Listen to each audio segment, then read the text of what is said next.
The cargo shuttle touched down on Meridian 7 with a gentle hiss. Kang Minho grabbed his work tablet and stepped onto the loading dock. He had done this 1,000 times before. Deliver freight, get it signed off, move to the next station. Simple work for simple pay. Meridian 7 was one of the biggest trade stations in this part of the galaxy. Ships from 100 different worlds came here to buy and sell goods. The station itself was massive, with towers that stretched up into the artificial atmosphere and docking bays that could hold vessels the size of cities. Minho had been working these routes for 5 years now. He kept his head down and did his job. The security checkpoint was standard procedure. Every person who entered the station had to pass through it. Minho walked up to the scanner and placed his hand on the biometric reader. A blue light swept over his palm, reading his fingerprints and DNA signature. "Please stand still for full body scan," the automated voice said. Minho stood with his arms slightly out from his sides. He wore his usual work clothes, a simple gray jumpsuit with the freight company logo on the chest. The scanner hummed as it analyzed him from head to toe. Park Jisoo sat in the security office watching multiple screens at once. She had been the security chief of Meridian 7 for 3 years. It was usually boring work. Most people who came through were just traders and workers. The occasional smuggler tried to sneak something past them, but her team caught them easily enough. She glanced at the screen showing the current scan. Another human, probably another freight worker. Nothing unusual. She was about to look away when something caught her eye. The man's sleeve had ridden up slightly during the scan. There was a tattoo on his forearm. That was not unusual by itself. Many species decorated their bodies, but this tattoo was different. It had geometric patterns that seemed to shift and move in the scanner's light. The security system registered the tattoo automatically. It must have thought the patterns were some kind of identification code. The computer tried to read it. Then everything went wrong. Red lights exploded across every screen in the security office. Alarms began blaring throughout the entire station. Jisoo jumped to her feet as her console flashed with warning messages. "What is happening?" shouted Lee Hyun, the station administrator, as he burst into the office. Jisoo stared at her main screen. The words displayed there made no sense. Military record confidential clearance. Level: 94 status clearance level extinct access. Denied. Authorization beyond coalition parameters. Get security teams to checkpoint 3 immediately, Jisoo ordered into her communicator. Lock down that section. Nobody moves. She ran from the office with Lee Hyun right behind her. Her mind raced. Clearance level 94? That was impossible. The highest clearance in the Galactic Coalition was level 15, and only the Supreme Council members had that. Most military officers topped out at level 8 or 9. And what did extinct mean? That was not a normal system response. Minho stood very still as armed security officers surrounded him.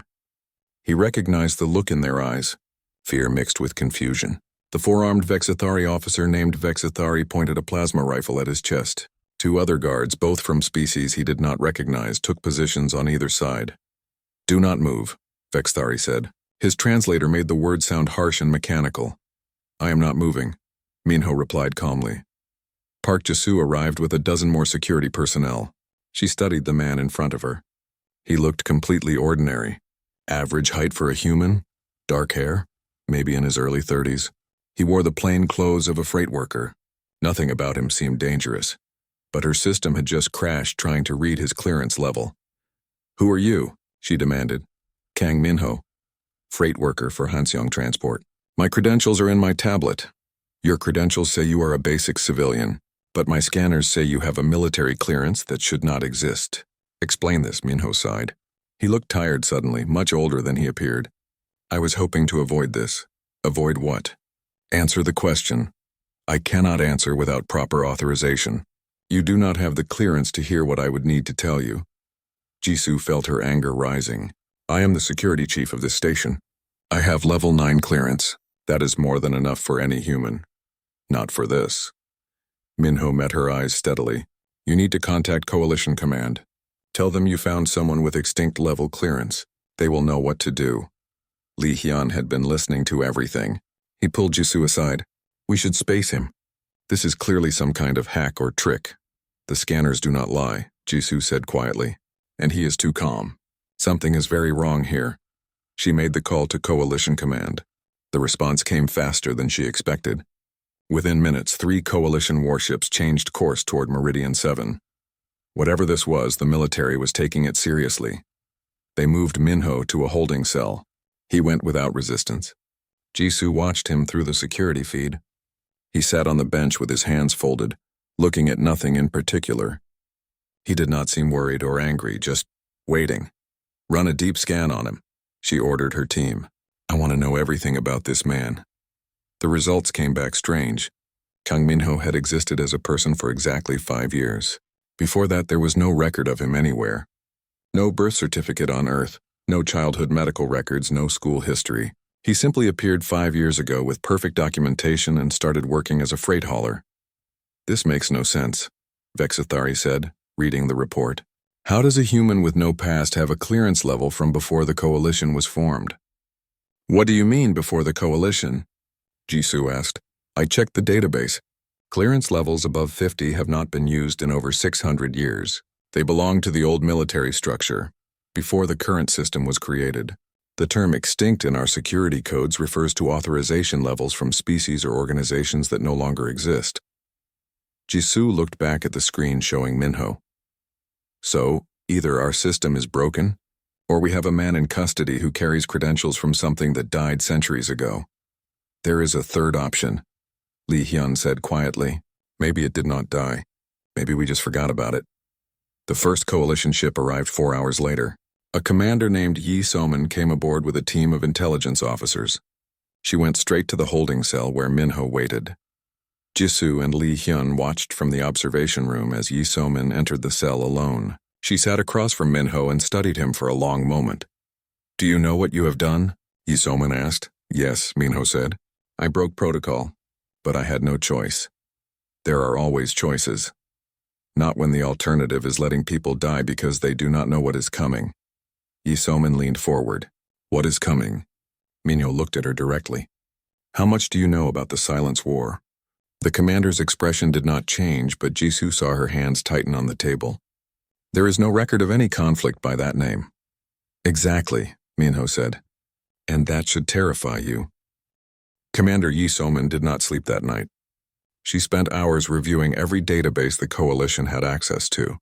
She searched for any mention of the Silence War. She found nothing, not a single reference in 600 years of recorded history. That was what worried her most. In intelligence work, empty spaces in data were more suspicious than anything else. Minho sat in his cell and waited. He knew what was coming. The Coalition would dig and search, and eventually they would find the gaps. They would realize that something massive had been erased from their records. Then the real questions would begin.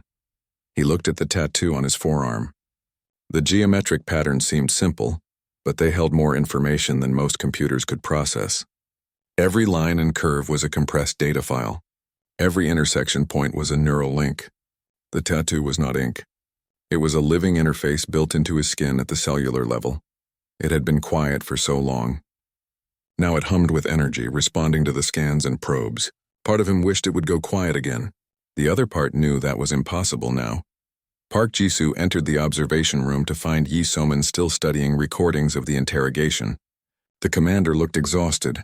"You should rest," Jisoo said. "I cannot. Something about this does not fit." "Look at him." Yi Soman pointed at the screen showing Minho. "He is not afraid. He is not angry. He acts like someone who has been waiting for this moment."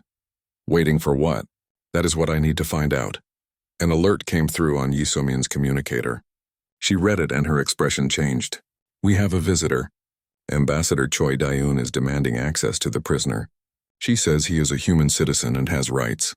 The ambassador arrived an hour later. Choi Daeun was a tall woman with sharp eyes and an even sharper tongue. She had represented humanity in the Coalition for 15 years and did not tolerate anyone treating her people poorly. "You are holding one of my citizens without charge," she said as she entered the security office. "Explain." Yi Soman met her gaze steadily. "Your citizen has a clearance level that predates the Coalition. We need to understand how and why. Have you asked him? He refuses to answer without proper authorization." "Then authorize him," Daeun said impatiently. "This is not complicated. It is more complicated than you know. May I show you something?" Yisomin brought up a holographic display. It showed the coalition military structure and its clearance levels. This is current, levels 1 through 15. Now watch what happens when I try to access historical records. She entered a search query for clearance levels above 50. The system flickered. Error messages appeared. Then the entire display went dark. The system crashes, Yisomin said. Every time. It cannot process the request. It is as if the information is not just classified, it is actively being prevented from existing. Daeun frowned. You think someone erased military records? I think someone erased an entire war. They brought an alien named Thalmor to the station. He was an old insectoid scholar who had spent 2 centuries studying galactic history. His compound eyes gleamed with curiosity as he examined the data. Fascinating, Thalmor clicked. His translator turned the sounds into words. There are indeed gaps. I never noticed before, but now that you point them out, they are obvious. 612 years ago, there is a period of approximately 40 years where almost no records exist from any species. Why would that be? Daeun asked. War, Thalmor said simply. Major conflicts always disrupt record keeping, but usually we can reconstruct events from multiple sources. In this case, every species seems to have lost the same period of history. That is unprecedented. Unless they all agreed to forget, Minho said from the doorway. Everyone turned. Guards had brought him in for another round of questioning. He looked at each person in the room calmly. Yisomin gestured for him to sit. Explain that statement. You want to know about the Silence War? Then listen carefully because this information was supposed to stay buried forever. Minho took a breath and began. 600 years ago, humanity was not a junior species in the coalition. We were already members. In fact, we were one of the 3 apex military powers. That is impossible, Daeun said. Humanity only achieved spaceflight 250 years ago. That is what you were taught. It is not true. Minho looked at her with something like sympathy. Your people, my people, we all agreed to forget. It was the price of survival.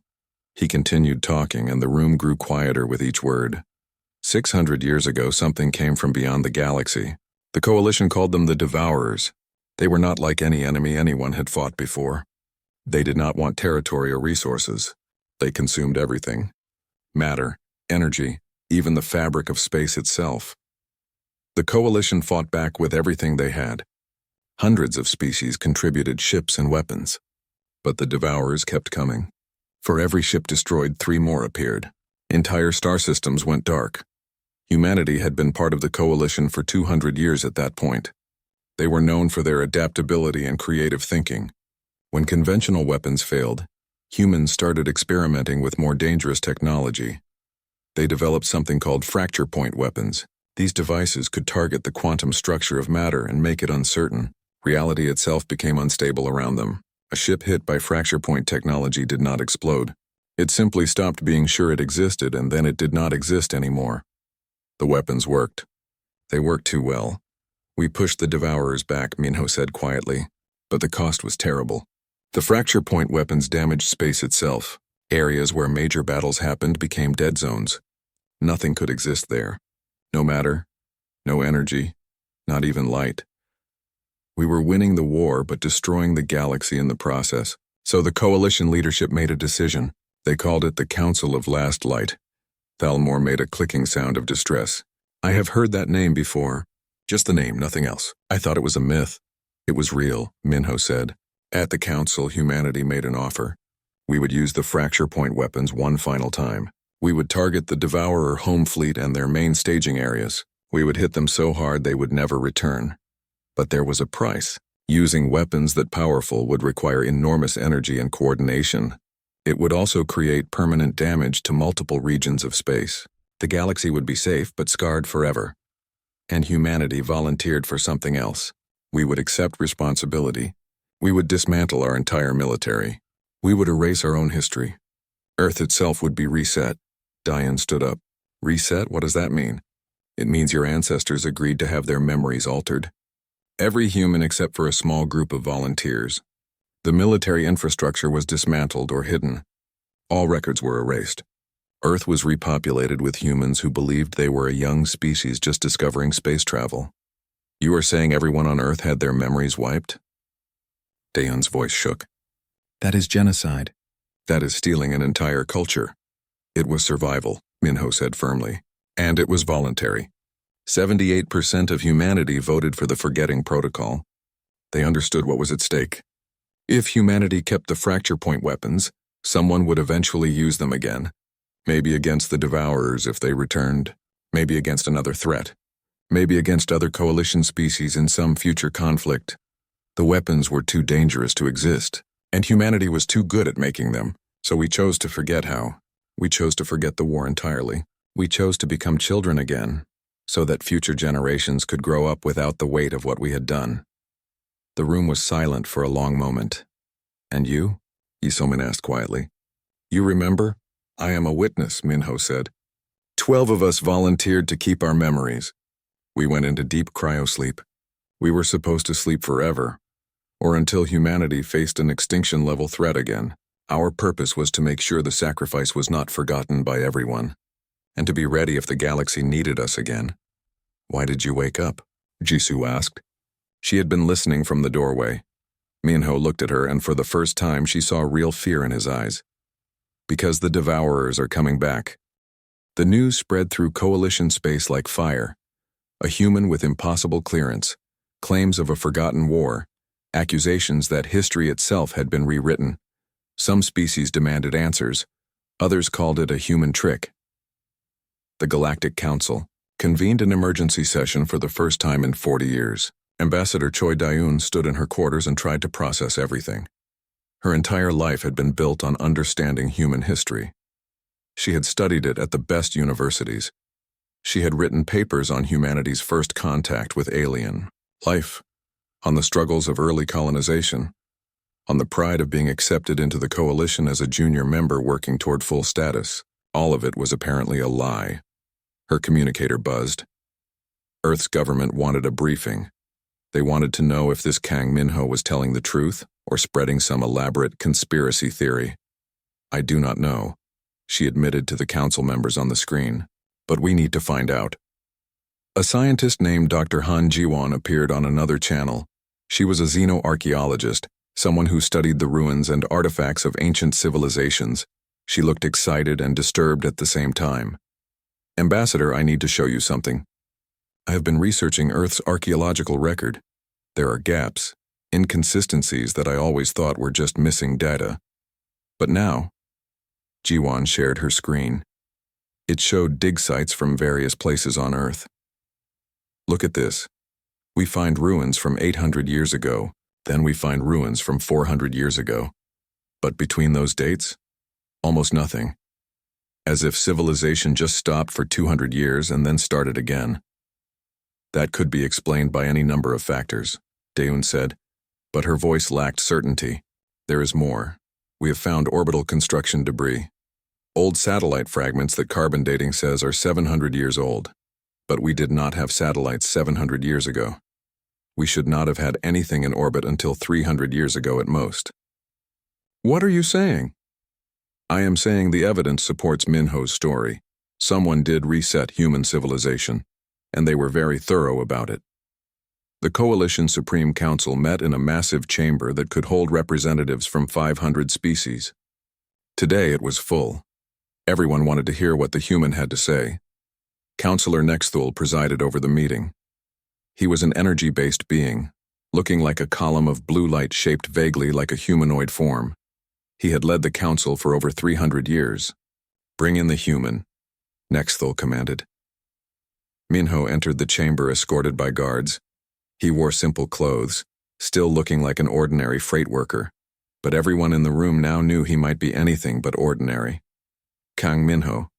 Nexthul's voice resonated through the chamber. You have made claims that challenge the foundation of our historical records. The council demands proof. I can provide proof, Minho said calmly. But first I need permission to access a restricted site on Earth. It is a facility that your people do not know exists. What facility? The archive. It was built to store records of the Silence War and the Forgetting Protocol. It was supposed to remain sealed unless a witness activated it. I am activating it now. Dayun stepped forward. If such a place exists, Earth's government should know about it. They do not, Minho said. That was the point. The archive was hidden beneath the Antarctic ice. The entrance requires biometric verification from a witness. No one else can open it, and no scanner can detect it from the surface. The council argued for 2 hours. Some members thought it was a waste of time. Others worried about what might be found. In the end, curiosity and the need for truth won. They sent a team to Earth. Minho went with them, along with Daeun, Yi So-min, and Park Ji-soo. A young military officer named Captain Bae Min-seo was assigned as their escort from Earth's defense forces. Min-seo made her feelings clear from the start. I do not trust you, she told Minho on the shuttle ride down. If you are lying about our history, I will personally throw you in the coldest prison we have. I understand, Minho said. I would feel the same way. They landed at a research station in Antarctica. From there, they took ground vehicles across the ice. Minho guided them to a location that looked like every other part of the frozen wasteland. Here, he said. There is nothing here, Min-seo said, scanning with her instruments. No structures, no heat signatures, nothing. Minho walked to a specific spot and pressed his hand against the ice. For a moment, nothing happened. Then his tattoo began to glow. The geometric patterns lit up with blue light. The ice beneath them hummed. Then it opened. A section of the ground slid away, revealing a shaft leading down into darkness. Lights activated automatically, showing a tunnel carved from the rock beneath the ice. This is impossible, Min-seo whispered. We have surveyed this entire continent. There is nothing here. You surveyed it with technology that was programmed not to see this place, Minho said. He started down the tunnel. They followed him into the depths. The tunnel went down for what felt like miles. The walls were smooth and covered with the same geometric patterns as Minho's tattoo.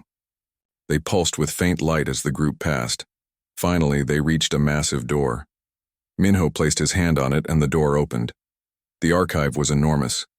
The chamber stretched out further than they could see. Walls covered with holographic displays rose up into shadows. Storage units filled with physical records lined the space between massive computer cores. Welcome to the truth, Minho said quietly. He walked to a control panel and placed both hands on it. The tattoo on his arm blazed with light. The entire archive came to life. Holographic displays activated everywhere. Images filled the air. Ships locked in battle. Explosions that consumed entire planets. Creatures that looked like they were made of darkness and hunger. A timeline appeared, showing the Silence War from beginning to end. Dates, battles, losses. The numbers were staggering. Billions dead. Hundreds of star systems destroyed or damaged beyond repair. Then came records of the Council of Last Light. Video recordings of human leaders standing before the coalition. Audio files of the debates. Documents showing the vote totals. Bae Min-seo stood frozen, watching it all. Her hands trembled. This cannot be real. It is real, Daeun said softly. She was reading a document that listed the names of everyone who had voted for the Forgetting Protocol. Billions of names. Each one had a note beside it explaining why they voted yes. I vote yes so my children will not know war. I vote yes because some knowledge is too dangerous to keep. I vote yes because we must be better than our weapons. Yi So-min found military records, lists of ships that no longer existed, weapons specifications for technology that had been dismantled, training manuals for tactics that had been forgotten. This is the most advanced military doctrine I have ever seen, she said, reading through a tactical manual. Some of these strategies, we have nothing like this now. Ji-soo found personnel records. She pulled up one at random. Lieutenant Park Jun-ho, tactical officer, served on the carrier Eternal Vigil, participated in the Battle of the Burning Suns, received commendation for. She stopped. Park is my family name. Could this be? Check the genetic database, Minho suggested. Ji-soo did. The results came back positive. Lieutenant Park Jun-ho was her direct ancestor. 570. Years ago, he had been a decorated officer in humanity's fleet. Then he had voted for the forgetting protocol and had his memories erased. He chose to forget, Jisoo said. He chose to give up everything he had accomplished. They all did, Minho said, because they understood what was at stake. Captain Bai Minseo had been silent for a long time. Now she turned to face Minho. Her expression was hard to read. Anger mixed with confusion mixed with something that might have been grief. You had no right, she said.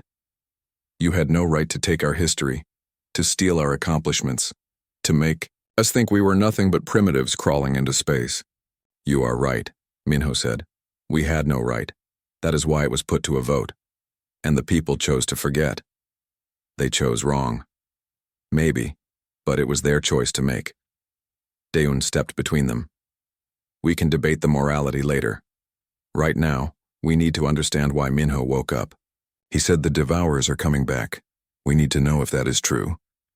Minho walked to another console. The archive has been monitoring deep space.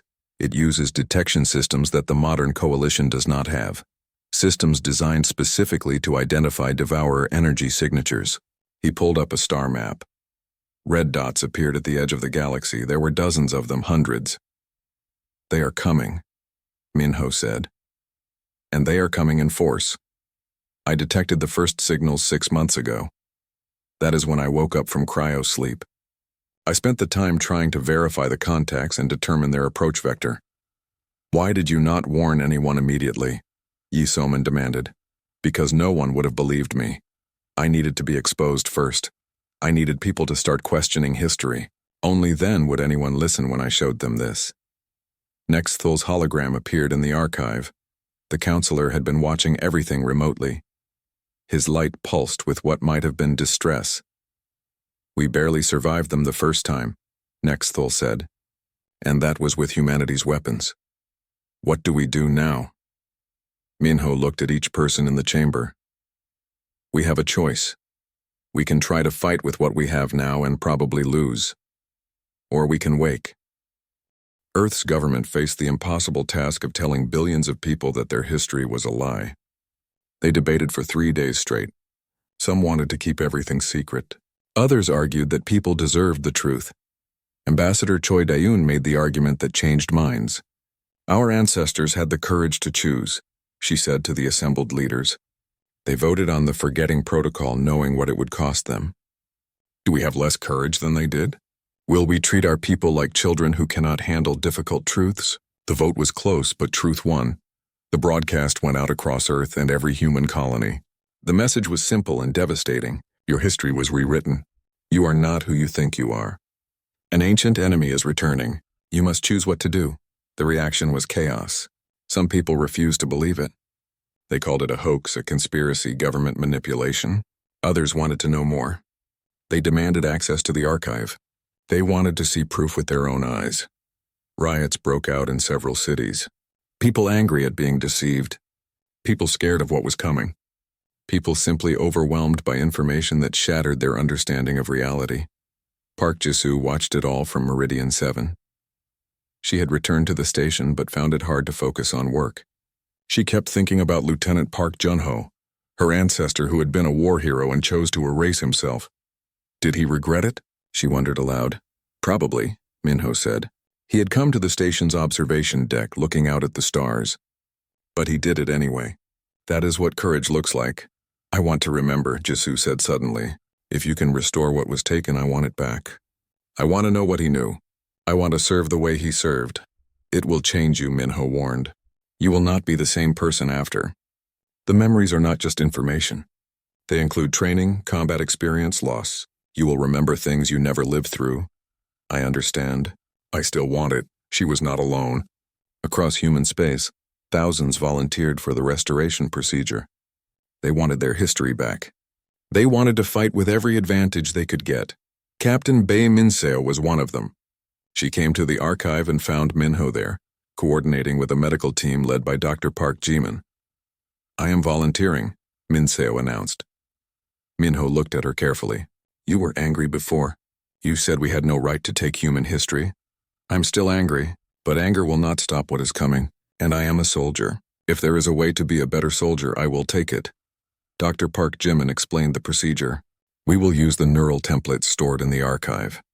Your brain will receive compressed data containing tactical knowledge, strategic thinking, combat experience from multiple engagements. We cannot restore specific personal memories, but we can give you the skills and knowledge that military personnel from that era possessed. Will it hurt? Someone asked. Yes, Jimin said honestly. Your brain will need to integrate vast amounts of new information. It will feel like living through years of experience in a matter of hours. Some people have compared it to drowning in memories that are not quite yours. But you will survive, Minho added. And you will understand what humanity was capable of. What we can be again if we choose. The first volunteers went through the procedure. They came out changed. Their eyes held a weight that had not been there before. They moved differently, with a precision and awareness that marked them as combat veterans even though they had never seen real battle. Park Jisoo was one of the early volunteers. When she woke up from the procedure, she remembered things she had never done. She remembered piloting a fighter through debris fields while enemy fire lit up space around her. She remembered the weight of command, making decisions that meant life or death for her crew. She remembered the face of every person she had lost. None of it had actually happened to her. But it felt real. How do you feel? Minho asked. Like I am two people in one body, Jisoo said. But I understand now. I understand why they chose to forget. This weight, it is almost too much to bear. Yes, Minho said quietly. Now imagine carrying it for 600 years. While volunteers went through the restoration process, the coalition tried to prepare for war. Deep space monitoring confirmed what Minho had warned. The Devourers were coming. Their fleet was massive, larger than the force that had invaded 600 years ago. Counselor Nexthul sent a message to every species in the coalition. We face extinction. The enemy that nearly destroyed us before has returned. We must unite or we will fall. But unity was hard to find. Some species remembered the old stories about the Devourers and were terrified. Others thought the threat was exaggerated, and many were more afraid of humanity's reawakening than they were of the alien threat. They have weapons that can unmake reality, one ambassador argued during a council session. What stops them from using those weapons against us? The same thing that stopped us before, a human delegate replied. The knowledge of what those weapons cost. We gave up everything to keep them from being used again. Why would we throw that away now? Because you are scared. Scared species make terrible decisions. Ambassador Choi Daeun stood to address the council. You are right to be afraid. Not of us, but of what is coming. I have seen the projections. If the Devourers reach coalition space with the forces they are bringing, we have maybe 3 months before the core worlds fall. After that, it is just a matter of time before everything ends. And you think you can stop them? I think we can try. But we need your help. We need the entire coalition working together. The council agreed to a joint defense, but the agreement was fragile. Everyone knew it could fall apart if humans showed any sign of aggression. In orbit around Earth, something remarkable was happening. Old shipyards were coming online. Facilities that had been disguised as asteroid mining operations or orbital debris suddenly activated. Automated systems that had been dormant for 600 years began working again. Ships started taking shape. Not the small patrol craft of modern human fleets, but massive vessels built for war. Dreadnoughts with armor plating thicker than most ships were long. Carriers that could launch hundreds of fighters. Destroyers bristling with weapons. Admiral Kwon Subin watched it happen from the bridge of her flagship. She had been Earth's highest-ranking military officer. Now she felt like a cadet watching masters at work. The ships being built were beyond anything in the current coalition arsenal.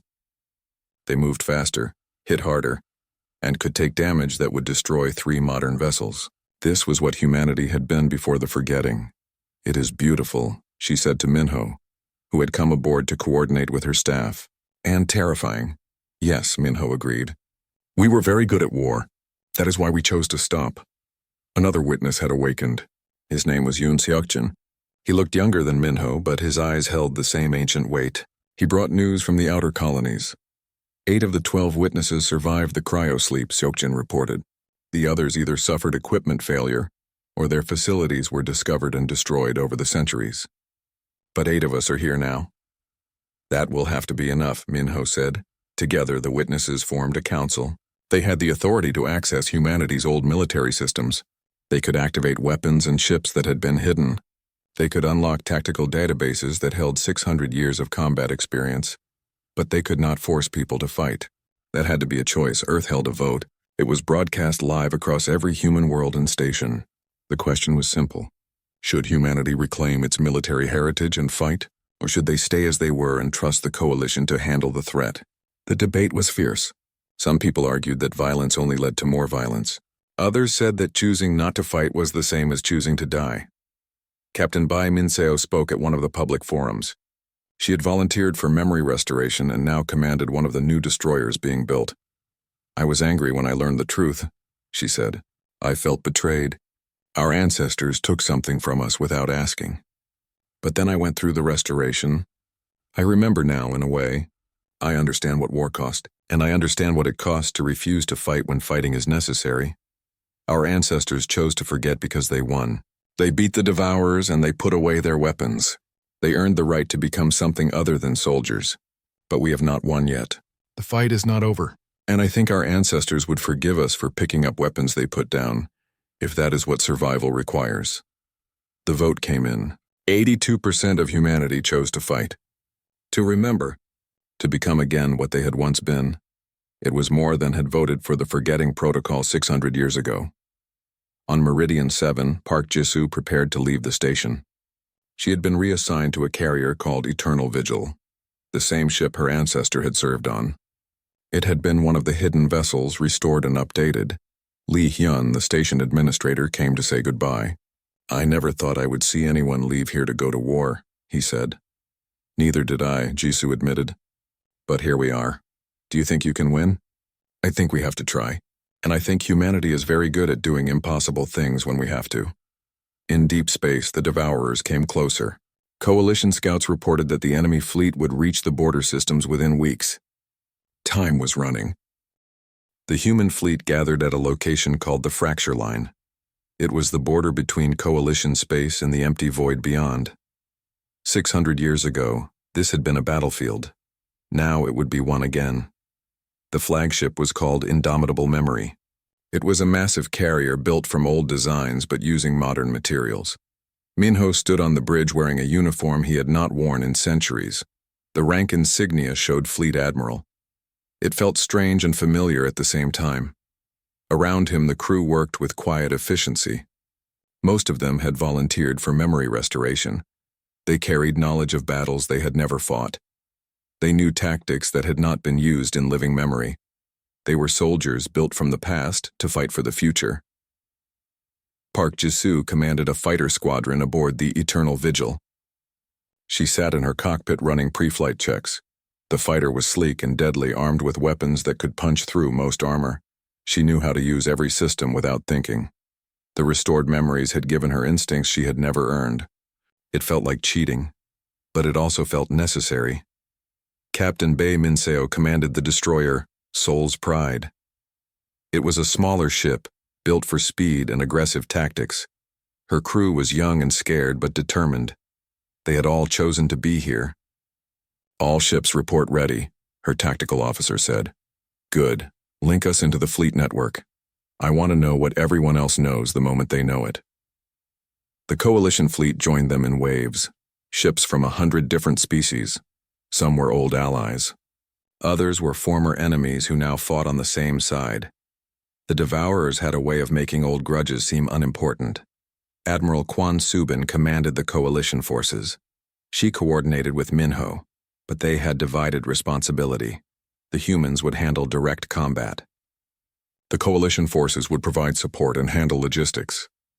"We are outnumbered," Subin said, looking at the tactical display. "Their fleet is 3 times the size of ours." "Numbers are not everything," Minho replied. "We have advantages they do not expect. We have weapons they think we destroyed, and we have something they cannot understand." "What is that?" "We remember what it costs to lose. They only know how to consume." The Devourers arrived exactly when the predictions said they would. Their ships were massive organic things that looked like they were grown instead of built. Dark hulls that seemed to absorb light. Energy signatures that made sensors scream with interference. There were hundreds of them. maybe thousands. They moved through space like a swarm, coordinated but chaotic. All ships, battle stations, Minho ordered, execute plan remembrance. The human fleet moved forward in formation. They did not charge recklessly. They advanced with precision, each ship knowing exactly where it needed to be. The coalition forces spread out behind them, ready to support. The Devourers noticed them and changed course. The enemy fleet accelerated, moving faster than something that size should be able to move. They are eager, Yoon Seok-jin said. He commanded a dreadnought called Final Light. They remember us too. They remember we hurt them before. Then let us remind them why they should fear us, Minho said. The first shots were fired. Human railguns launched projectiles at a fraction of light speed. They hit Devourer ships and punched clean through. Explosions blossomed in the dark. But the Devourers kept coming. They returned fire with weapons that tore at space itself. Reality twisted where their beams struck. Ships caught in those attacks simply ceased to exist. Evasive maneuvers, Min Seo ordered as a beam carved through space where her destroyer had been a moment before. Return fire. Target their weapon clusters.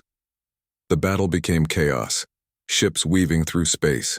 Weapons fire lighting up the void.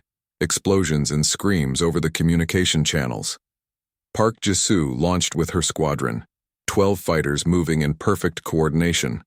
They dove into the enemy formation, dodging return fire, launching missiles at vulnerable points on the Devourer ships. Target the organic sections, she ordered. Those are the living parts. They can regenerate the mechanical parts, but not the biological ones. Her squadron followed her instructions. Missiles found their marks. Devourer ships shuddered as explosions tore through their hulls. But there were so many of them. For every ship destroyed, 2 more took its place. We cannot keep this up, Admiral Subin reported. We are taking heavy losses. Minho had known this moment would come. They could not win with conventional weapons. The Devourers were too numerous, too resilient. It was time to use what humanity had tried so hard to forget. All witness vessels, prepare fracture point weapons, he ordered. Across the fleet, 8 ships responded. The vessels commanded by the witnesses. Each one carried weapons that had been sealed away for 600 years. Technology that could break reality. Fracture point weapons require biological connection. Dr. Park Jimin warned over the command channel. She was aboard the indomitable memory, monitoring the weapons systems. The neural load will be extreme. Every use shortens the operator's lifespan. Understood, Minho said. All witnesses, confirm your understanding of the cost. 7 voices responded in affirmation. They all knew what they were doing. They had always known it might come to this.